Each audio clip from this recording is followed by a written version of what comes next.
In today's tutorial video, I'm going to be showing you how to change your profile picture on TikTok. This is going to be a short and easy video, so let's get straight into it without any further ado. Head over to your TikTok app and then tap on the profile on the bottom right. Now in order to change your profile picture, you can tap on edit profile. Now you'll have two choices. Either you can add in a profile picture or even a video. Tap on change photo. You can either take a photo directly or you can either select it from your gallery. Choose the one that you want. Now I've selected a picture from my gallery. Now all you need to do is tap on save on the bottom right.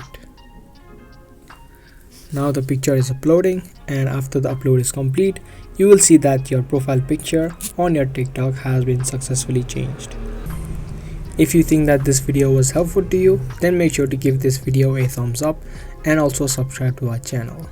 That's going to be all for today's video, and I'll be back with more informative videos similar to this.